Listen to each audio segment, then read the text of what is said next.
All right, let's kick off this deep dive with a contrast that is, well, it's almost hard to even wrap your head around. It really is. You have this story that starts with a teenager born to a 16-year-old mom in, poverty-stricken Akron, Ohio. Constantly moving. Exactly, just growing up chasing some kind of stability.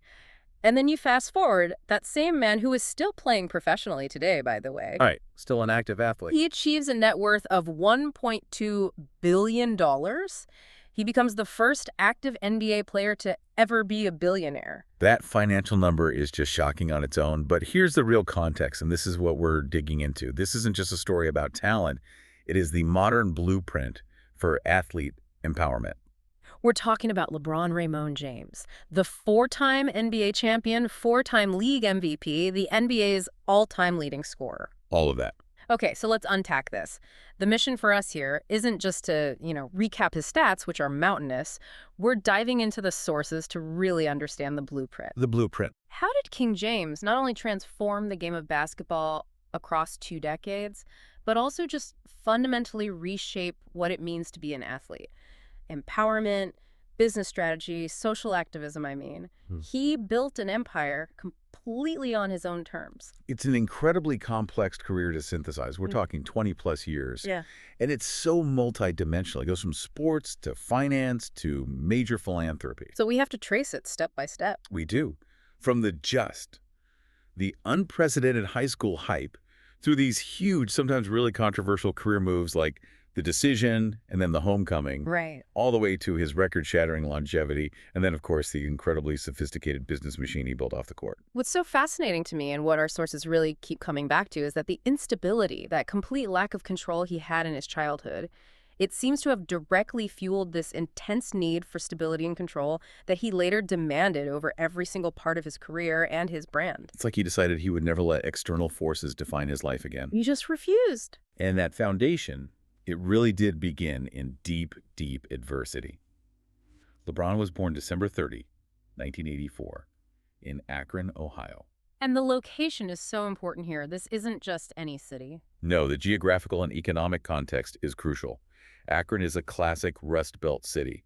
It was once a booming industrial hub, but by the 80s it had fallen into a pretty significant decline. Deindustrialization, high unemployment. Exactly. And concentrated poverty in a lot of neighborhoods. That's the world he was born into. And his personal situation was just as tough. His mother, Gloria James, was only 16 when he was born. And the sources are clear. His biological father, Anthony McClelland, he abandoned them right away. So that absence and just the financial strain that came with it really defined LeBron's earliest years. He was living a life of just extreme hardship. Absolutely. They moved constantly between different apartments all through Akron's poorer neighborhoods. Gloria really struggled to find financial stability, and because she couldn't always keep consistent housing, young LeBron sometimes had to stay with friends or with other family members. That just sounds like a childhood defined by unpredictability, which, when you think about it, is the polar opposite of the machine-like consistency he demanded in his professional life. It was so precarious. And our sources note that Gloria was just fiercely protective, fiercely determined to shield him from the dangers of the neighborhood, the violence and the crime that you see in areas that are struggling like that. So that drive to escape, fueled by his mom's sacrifice, it became this engine for him. An internal engine for his unbelievable athletic ambition. And this is where that precocious talent starts to show up. And it wasn't just basketball at first, right? No, not at all. Even as a toddler, you could see this competitive fire in him. Gloria bought him a little toy basketball net when he was about 2, and he showed this incredible coordination right away. He kept demanding she put the hoop at the highest setting. Ah, of course he did. But his first real success, his first domination, was in football. At 9 years old, he was just tearing up the local leagues. He scored 18 touchdowns in only 6 games. And that skill in football actually gave him his first real taste of stability, which is such a powerful theme in his story. It was a literal lifeline for him. Because he was so good at football, and because their housing was so inconsistent, he actually lived for a little while with his youth football coach, Frank Walker. And his mom recognized that this was a better opportunity. It was a crucial arrangement. Gloria saw that the coach could offer a stable environment, a structured home, and that was something she just couldn't consistently provide at the time. The big switch to basketball, though, that happened around age 11, that's when he joins the AAU Shooting Stars. And for anyone who doesn't follow youth sports, AAU it's the big time. It puts the best young players on a national stage. And this is where the legendary Fab Four pact was made? That's right. LeBron, Cian Cotton, Drew Joyce III, and Willie McGee. They made this pledge, this pact, that they would all go to the same high school together. And that school was St. Vincent St. Mary. A decision that was immediately controversial in Akron. It touched on some really deep-seated class and racial tensions in the city. Oh, absolutely. St. Vincent St. Mary was a private, predominantly white Catholic school, generally attended by families with more money. So for 4 of the city's most visible young black athletes from public school districts to go there, it created a lot of friction. Critics felt like they were abandoning their community. Right.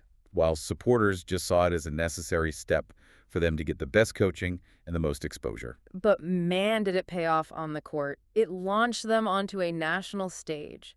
As a freshman in 1999, LeBron is averaging 21 points and over 6 rebounds. He leads the team to a 23-1 record and a state championship.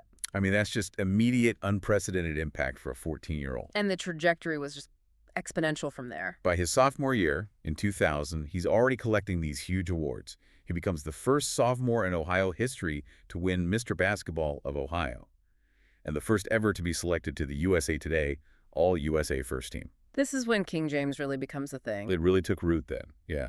It signified that he was just. He was the undeniable king of the state's basketball world. So here's where it gets really crazy. The national visibility that came next. By his junior year, we're talking 2001, 2002, his games aren't local high school sports anymore. They're spectacles. They were national media events. ESPN2 was televising some of his games. The demand was so insane that they had to move their practices, not just the games, their practices, the University of Akron's arena. Just to fit all the people who wanted to watch him practice. Spectators, media, scouts. It was an atmosphere that was just unheard of for a high school athlete. The absolute climax of this whole era, though, had to be his senior year. Without a doubt. The moment that cemented it all was in February of 2002. He's on the cover of Sports Illustrated with the headline, "The Chosen One." This isn't the local paper. This is the biggest sports magazine in the country branding a high school kid as the next great thing. It was an iconic cover. And that cultural significance, it has a real quantifiable value. Right. The sources note that the actual number 23 jersey he wore for that Sports Illustrated photo shoot, it later sold at an auction for $187,500. Wow. It just proves that the hype around him was massively monetizable years before he ever played a pro game. And we can't forget the big televised showdown, December 2002, St. Vincent St. Mary versus Carmelo Anthony's Oak Hill Academy. That game was billed as this clash of future NBA titans, and LeBron just dominated. He had 31 points, 13 rebounds, 6 assists in an upset win. He completely solidified his status as the top guy in his class. I remember Dick Vitale calling him a runaway freight train. That was the perfect description. He finished high school with just the absurd numbers, 2,657 points, 892 rebounds, 523 assists.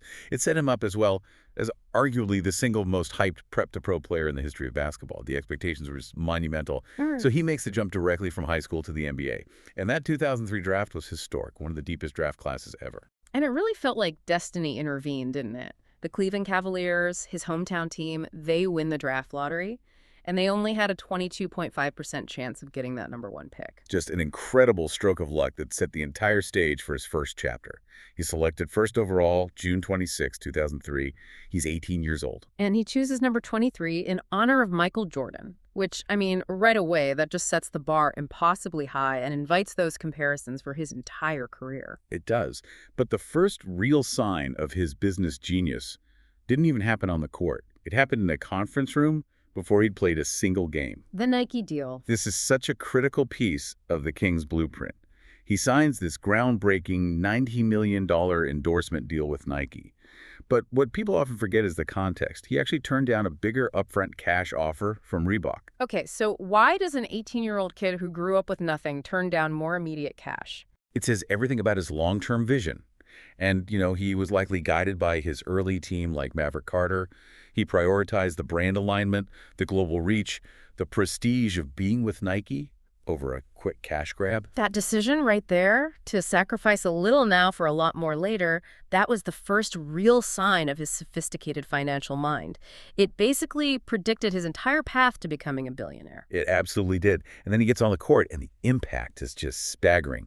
His very first professional game, October 2003 against the Kings, he scores 25 points. A record for a prep-to-pro player in their debut. Right. Plus 9 assists, 6 rebounds, 4 steals. He was instantly ready. There was no adjustment period. He was a pro from day one. He averages almost 21 points, 5.5 rebounds, and almost 6 assists his first year. Wins Rookie of the Year, the youngest ever to do it. The hype was completely justified. It was. But that first run in Cleveland, from 2003 to 2010, what we call Cleveland 1.0, it was really marked by this growing tension. The tension between his own individual greatness and the team's inability to build a real contender around him. Yeah, he was racking up awards. 7 All-Star selections, 2 MVP awards in '09 and '10. He won the scoring title in 2008, but the team just couldn't get over the hump. Exactly. They made that one run to the finals in 2007 and got swept. But outside of that, in 7 years, they only won a single other playoff series.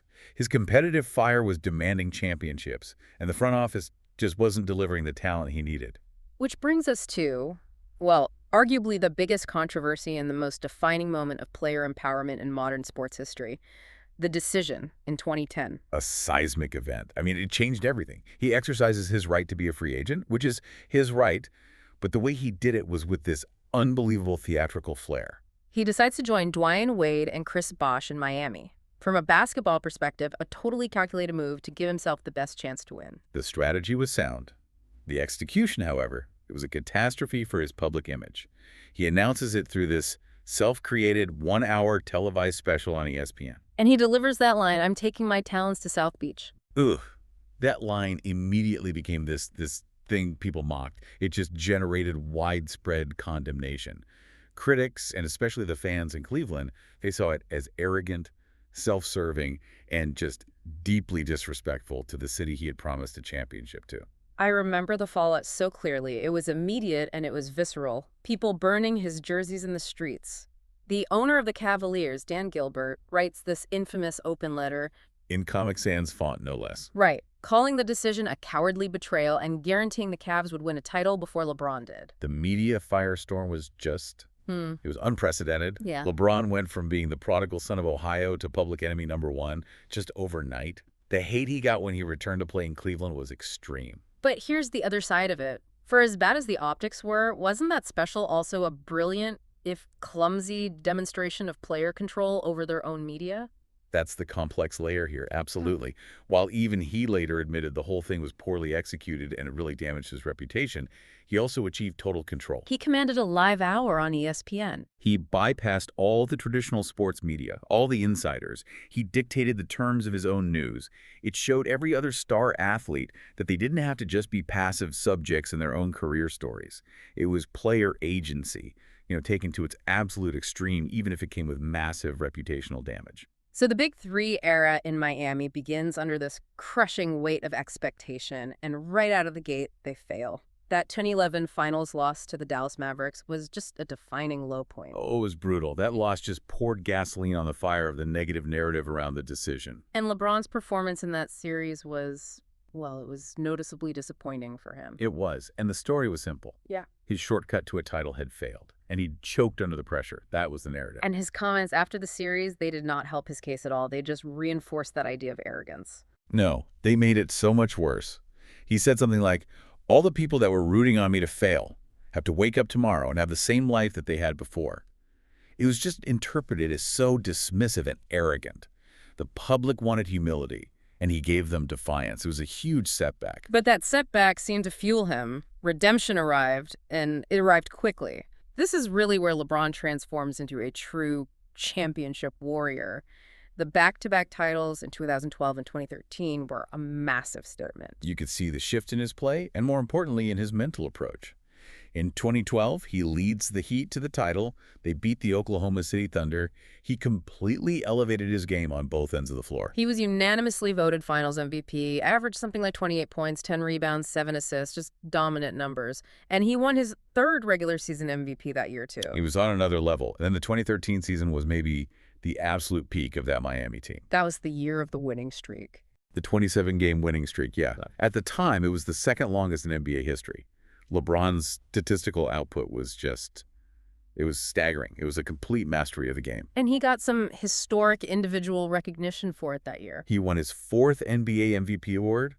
And it was with a near unanimous vote. He got 120 out of 121 first-place votes. Wow. And that put him in this tiny club with Wilt Chamberlain as the only two players to ever do that. That just shows you how far above his peers he was in that moment. Then you have the 2013 finals against the Spurs, an all-time classic series, goes 7 games. A brutal high-stakes series. Right. Everyone remembers Ray Allen's huge three-pointer in Game 6 that saved them, but LeBron was the engine behind that whole comeback. And then in Game 7, he delivered an absolute masterclass, 37 points, 12 rebounds, 4 assists, and they win the title. And that second championship really puts him in some rarefied air historically. It does. He was Finals MVP again for the second straight year.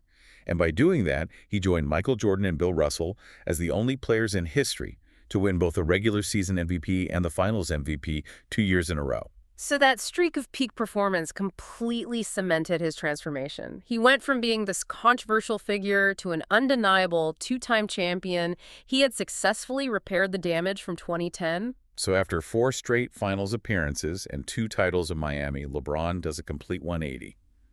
In 2014, the prodigal son announces he's coming back to Cleveland. And this time, the announcement was the polar opposite of the 2010 theatrics. It was like he learned his lesson about public relations. Oh, absolutely. The announcement, "I'm coming home," was delivered in this understated essay in Sports Illustrated. It was all about a sense of duty, about fulfilling a promise to his city. No taking my talents anywhere. None of that. It was about community and redemption, and it just instantly recharged that entire city, a city that hadn't won a major sports championship in over 50 years. So he comes back. They form a new big three with Kyrie Irving and Kevin Love. They get to the finals right away. But the real legendary climax of that entire Cleveland era comes in the 2016 NBA Finals. This is, I think you could argue, the single most important series of his entire career, just because of how impossible the victory was. They were facing the Golden State Warriors, a team that had just gone 73-9 in the regular season, breaking the old Chicago Bulls record. Led by Steph Curry, the first ever unanimous MVP. The Cavaliers were massive, massive underdogs. And then they go down 3-1 in the series. I mean, the odds looked impossible. No team in NBA history had ever come back from a 3-1 deficit in the finals. The historical weight on their shoulders was immense. So Game 5 is an elimination game, and that's where the heroics start. Both LeBron and Kyrie drop 41 points each to force the series back to Cleveland. Then they win Game 6, and it all comes down to a deciding Game 7 on the road in Golden State's arena. And that game was just an absolute grind, a defensive battle, super low scoring, and agonizingly close the whole way. LeBron was everywhere. He had a triple-double, 27 points, 11 assists, 11 rebounds. But we have to talk about the block. The block. It's the single most iconic play of his career. It is. The score is tied 89-89, under 2 minutes to go. Andre Iguodala gets a steal, and he's on a fast break for what looks like the go-ahead, maybe even the championship-winning layup. And time just seems to stop. But LeBron, from way across the court, he sees the play develop, sprints the entire length of the floor. The analytics on that sprint are just insane. They are. Sources said he hit speeds over 20 miles per hour and jumped 35 inches vertically. He catches up to Iguodala in this impossible way and delivers the chase down block, pinning the ball against the backboard. Denies the go-ahead basket. It was just a moment of sheer physical dominance and willpower, a defensive play that completely shifted the momentum of the game. That block was everything. It kept the score tied, which set up Kyrie Irving to hit the huge go-ahead three-pointer just moments later. The Cavaliers win 93-89. They end Cleveland's brutal 52-year championship drought. The emotion in that city was just unbelievable. And for LeBron, he's named Finals MVP for the 3rd time, and he achieves this really unique distinction. He becomes the first player to win Finals MVP with 3 different teams. That comeback, beating a historic 73-win team after being down 3-1. It's the greatest climax of his entire career narrative. So after he fulfills his promise in Cleveland, his career path shifts again. In 2018, at 33 years old, he signs this huge 4-year, $154 million contract with the Los Angeles Lakers, his 4th NBA team. And this move felt different. It felt less about building another guaranteed super team and more about, I don't know, a strategic positioning of his brand and his family. Exactly. It was about planting his flag and his business infrastructure in the entertainment capital of the world. It was a move to cement his global brand and really prepare for life after basketball. It was a strategic shift. He recognized that while championships are great, Hollywood and media are essential for building a billion-dollar empire. And he's still got another championship out of it. The 2020 title, which came into those very unique circumstances of the COVID bubble in Orlando. Right. He leads the Lakers with Anthony Davis. They beat his old team, the Miami Heat. He wins his fourth Finals MVP at age 35 in his 17th season. I mean, the longevity is just stunning. But we have to talk about how he did it. The longevity isn't an accident. It's a core part of the Kings' blueprint. Sources estimate that LeBron spends somewhere between $1.5 and $2 million a year just on his body. $2 million a year. Yeah, we're talking dedicated trainers, personal chefs, cryotherapy, specialized diets. It's a comprehensive year-round recovery strategy. So his longevity isn't just good genes. It's a massive multi-million-dollar investment strategy into his most important asset, which is his own body. He's treating himself like a Fortune 500 company that requires constant elite-level maintenance to keep performing. And that sustained excellence allowed him to chase what everyone thought was the unbreakable record, Kareem Abdul-Jabbar's all-time scoring record. A record that stood since 1989. And he didn't just break it, he blew past it with incredible efficiency. On February 7th, 2023, he hits his turnaround jumper and passes Kareem's 38,387 points. But here's the crazy part. He did it in 150 fewer games than it took Kareem. That's just a testament to his consistent scoring volume over 2 decades. And he kept going. In 2024, at 39 years old, he becomes the first player in NBA history to score 40,000 career points. The numbers are just. They're hard to comprehend. 21 All-Star selections, which means he's been one of the best players in the league for every single year of his career. 13 All-NBA first-team selections. These are stats that separate him from almost everyone, including Jordan. Right. And now let's connect all of that athletic success directly back to where we started. Yeah. The financial trajectory. This is where the on-court dominance becomes an off-court masterclass. He's the first active NBA player to become a billionaire as of 2022. Net worth now estimated at $1.2 billion. So where does that money actually come from? Well, a huge chunk, nearly $480 million, comes directly from his NBA salary alone, which is a massive number in a salary-capped league. But the bulk of that billion, that came from off the court. And it started with that smart decision he made with Nike as a teenager. That $90 million rookie deal turned into a lifetime contract that's reportedly worth over $1 billion. That single partnership is one of the most lucrative endorsement deals in the history of sports. But the key to being a billionaire isn't just endorsements, it's about equity. It's about ownership. Can you break down that distinction for our listeners? That is the absolute core of his financial blueprint. So a traditional athlete gets paid cash to endorse a product. They get a check, they pay taxes on it, and that's it. It's finite. Equity ownership is different. You take a smaller payment or maybe no cash up front in exchange for a piece of the company itself. Exactly. You get shares. And if that company grows, your small stake can become exponentially more valuable. And he did this brilliantly with Beats by Dre. He did. He took an early equity stake in the company. So when Apple bought Beats for $3 billion in 2014, LeBron's stake, which he got for very little, made him around $30 million in cash and stock. And that's passive income. That's money his money made, not money he earned for playing. That's the difference. Yeah. And he has other major ownership stakes, too. He owns a piece of Fenway Sports Group. Which owns the Boston Red Sox, Liverpool Football Club. The Pittsburgh Penguins. So he's diversified across major global sports franchises. His wealth comes from prioritizing long-term equity and smart investments, not just cashing endorsement checks. So the absolute centerpiece of LeBron's off-court empire, the thing that really lets him exert creative and financial control, is the Spring Hill Company. Right, which he founded with his lifelong business partner, Maverick Carter. And the name itself is so significant. It's named after the Spring Hill housing complex where he lived during a really tough part of his childhood. It connects his success directly back to his origins. It does. And this company is the ultimate example of athlete agency. The valuation is just staggering. It was valued at $725 million in a 2021 private equity deal and secured another $100 million in investment in 2023. And this isn't just a company that manages his endorsements. It's a full-blown, vertically integrated media machine. It really is. Spring Hill has 3 main parts. You have the Robot Company, which is a marketing agency.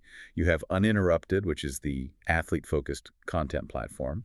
And then you have the feature film and TV production side. Which means he and Maverick Carter control the entire process, from the initial idea all the way to marketing and distribution. So why does that represent such a fundamental shift? Well, traditionally, athletes were the subjects of media. People made documentaries about them. Studios produced movies about them. Right. With Spring Hill and Uninterrupted, the athletes are the creators. They're the owners of the content. They use their own platforms to tell their own stories, and they keep the financial upside and the narrative control. It cuts out the middleman and shifts the power permanently to the talent. As impressive as that business is, the social impact is arguably the most defining part of his later career. We have to talk about the I Promise School. Opened in Akron in 2018 for at-risk youth.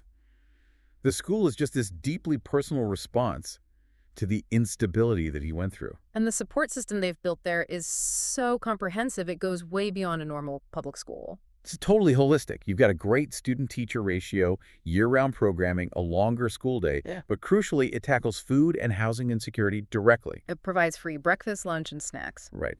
And it even offers help to the students' families, things like GED support and job placement help for the parents. It's about stabilizing the entire family unit. The detail that always stands out to me, and our sources really emphasize this, is the bicycle. Every single student gets a free bicycle and a helmet. It is such a profound and emotionally charged detail. LeBron specifically mandated that because he believes his own bike as a kid represented freedom and escape from the constraints of poverty and violence. He sees the bike as this fundamental symbol of self-determination, a way to get away from hardship. The gravity of that is just immense. It shows he understands poverty isn't just about money. It's about a lack of options and emotional freedom. Exactly. When people asked him why he built a whole school instead of just writing a big check, his answer was basically, I know exactly what these kids are going through. I know their dreams and their nightmares, and they just need to feel like someone cares. He's investing in the emotional infrastructure that he never had. And that personal investment fuels his broader civic engagement, like with More Than a Vote. Right, which he started in 2020. It mobilized a huge coalition of athletes and celebrities to fight voter suppression and promote civic engagement, especially in African-American communities in key states like Georgia and Texas. It was a very specific, targeted organization using the athletes' platform for a clear political goal. And his activism goes back even further. In 2014, he and his teammates wore those I Can't Breathe t-shirts in support of Black Lives Matter. He really elevated the expectation for athletes to participate in social discourse. And finally, you have to acknowledge the personal legacy. He created the family stability he never had himself. His marriage to his high school sweetheart, Savannah Brinson, has been that foundation. And that stability led to a truly historic moment in 2024 when he fulfilled a dream he'd talked about for years. He became the first active father and son to play together in the NBA when his son, Bronny, was drafted by the Lakers. Just a complete full-circle moment. Of course, a career this long, lived under this brightest spotlight, it's never going to be without some friction. And sources are really clear that his public image was badly damaged early on by some PR missteps. Oh, yeah. The fallout from the decision in 2010 created this negative narrative that followed him for years, that he was arrogant, entitled, and those comments after the 2011 finals loss just reinforced it. It created this persistent undercurrent of criticism. And it even popped up again recently. In 2024, late in his career, he generated another controversy with what people started calling the second decision. I remember this. He teased this huge, life-altering decision on social media, and everyone started speculating he was about to retire or change teams again. And the big dramatic reveal was that the whole thing was just a commercial for Hennessy Cognac, a parody of the 2010 special. And it drew immediate criticism. People felt like it was theatrical manipulation just for commercial gain. A lot of people saw it as undermining the seriousness that he'd worked so hard to build around his social and athletic legacy. It does. It plays into these broader questions about brand consistency. He publicly supports all these social justice causes, but critics will sometimes point to his business relationships. For example, with overseas manufacturing partners whose records on labor and human rights aren't always great. And they ask if the business ambition sometimes clashes with the social conscience. Moving back to the court, for all his longevity, there's been some athletic criticisms too, specifically about his defensive consistency, especially during the regular season. This is a nuance that comes up a lot in the Jost debate. Analysts have suggested that in his later years, he would conserve energy on defense during the long regular season to save himself for the playoffs and prioritize his offense. And while he has 6 all-defensive team selections, which shows he can be an elite defender. Right. The narrative sometimes is that he didn't maintain that relentless two-way commitment on a nightly basis for 82 games in the same way some other all-time greats did. And even the most perfectly maintained machine eventually shows some wear and tear. The mileage on his body did lead to some setbacks. We saw that later in his career. In 2019, he had a groin injury that made him miss 17 games, which was a long time for him. Then in 2021, an ankle sprain, and he missed 20 games. And those injuries, even though they were temporary, they raised real questions about how much longer he could keep playing at that elite level, even with that multi-million-dollar investment in his body. All of this, the stats, the controversies, the business acumen, the setbacks, it all feeds directly into that eternal, unavoidable debate. The GA comparison, Jordan versus James. It's the defining conversation of his legacy, and it really comes down to what you value most. Exactly. The Jordan backers, they point to the perfect six-Dale Finals record, the 5 MVPs, the untouchable peak dominance in the 90s. They argue he achieved a kind of perfection in the championship setting. But the LeBron advocates argue that just looking at the finals record ignores the sheer volume of his statistical dominance over such a long period. Right. They highlight the insane stats across every category: points, rebounds, assists, the longevity, getting to 40,000 points, the 21 All-Star games, and the fact that his strategic player empowerment literally changed the structure of the league itself. They argue he achieved a level of sustained excellence and volume that we may never see again. So the debate is really a question of your metric. Is it peak excellence and championship perfection, which is Jordan? Or is it sustained excellence over 2 decades, statistical accumulation, and career self-determination, which is LeBron? It's a fascinating, complex argument with no easy answer. Hashtag tag take conclusion and final thought. So when we synthesize LeBron's entire legacy, what we have is a transformation story that is just unlike any other in the history of sports. He went from the complete emotional and financial instability of his childhood in Akron to becoming the first active NBA player billionaire. His career really is the ultimate evolution of player agency. He wrestled control over his own destiny, and he used his platform not just to win championships, but to build these massive, diversified businesses like the Spring Hill Company. A vertically integrated media company valued in the hundreds of millions of dollars. And then beyond the court, beyond the balance sheet, you have his commitment to philanthropy with the I Promise School Adjusting Childhood Trauma, giving kids freedom with a bicycle. And his very pointed social activism with More Than a Vote. It all solidifies this multifaceted impact he's had on our culture. I mean, at age 40, he's still playing at an elite level, now alongside his son. His journey is the modern blueprint for self-determination. So we've gone through how he leveraged his success into this unprecedented business and social empire. He did it through strategic control, prioritizing long-term equity over short-term cash, and diversifying his brand. Which leaves us with a really important question for you, the listener, to think about. What contemporary athlete, active right now, who is equally focused on equity ownership and media control, not just on cashing endorsement checks, is best positioned to truly follow the King's blueprint and achieve billionaire status while they're still actively playing? That is a tough question because LeBron has set the bar so incredibly high. Before you go and explore that deep hole, take a second to hit the like button and subscribe to the channel so you don't miss our next deep dive.